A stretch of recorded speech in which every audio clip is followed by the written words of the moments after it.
ইউরোপের দুই মহারথী পর্তুগাল এবং স্পেন এর মধ্যে উয়েফা নেশনস লিগের ফাইনাল এক কথায় অসাধারণ অনিন্দ সুন্দর এক ম্যাচ ছিল।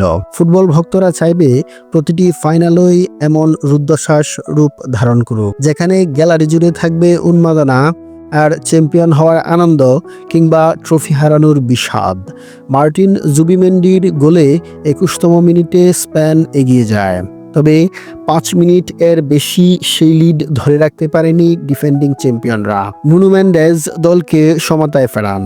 প্রথমার্ধে মিকেল ওয়ারজাবাল আবারও স্পেনকে এগিয়ে দেন, তবে সেই লিডও ধরে রাখতে পারেনি স্প্যানিশরা। ৪০ বছর বয়সী যুবক ক্রিশ্চিয়ানো রোনালদো দলের কাণ্ডারি হয়ে আবারও পর্তুগালকে ম্যাচে ফেরান।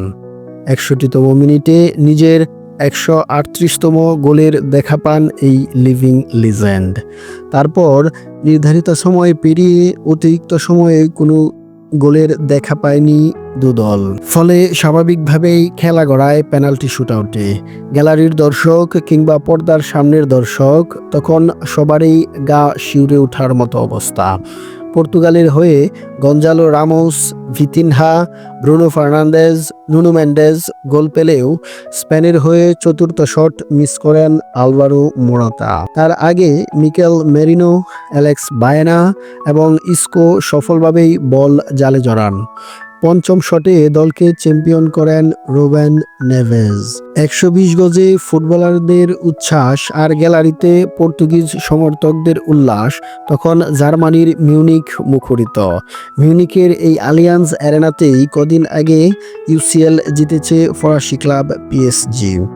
নেশনস লিগের লড়াইটা যে কেবল প্রতিবেশী দুই দেশের ছিল তা নয়, লড়াইটা ছিল ৪০ বছরের বুড়ো CR7 এবং বর্তমান সময়ের অন্যতম আলোচিত ১৭ বছর বয়সী লামিনে ইয়ামালের মধ্যেও। তবে শেষ হাসি হেসেছে অভিজ্ঞ ক্রিশ্চিয়ানো রোনালদোই। বলতে গেলে লামিনে ইয়ামাল ম্যাচে পাত্তাই পায়নি একরকম। ২১ বার বলের পজিশন হারিয়েছেন লামিন, তাই তাকে সাব হতে হয় প্রথমার্ধ শেষেই। দুই দলের যেই চ্যাম্পিয়ন হতো সেই পৌঁছত অনন্য এক উচ্চতায়, কেননা একবার করে উভয় দলই চ্যাম্পিয়ন হয়েছিল তার আগে। এর আগে ২০১৯ সালে প্রথম আসরেই পর্তুগাল চ্যাম্পিয়ন হওয়ার গৌরব অর্জন করেছিল। স্পেন উয়েফা নেশনস লিগ জিতেছিল ২০২৩ সালে। এছাড়াও ২০২১ সালে France UEFA Nations league champion হওয়ার গৌরব অর্জন করে। ফুটবল ভালোবাসুন, উপভোগ করুন সেরা সময়।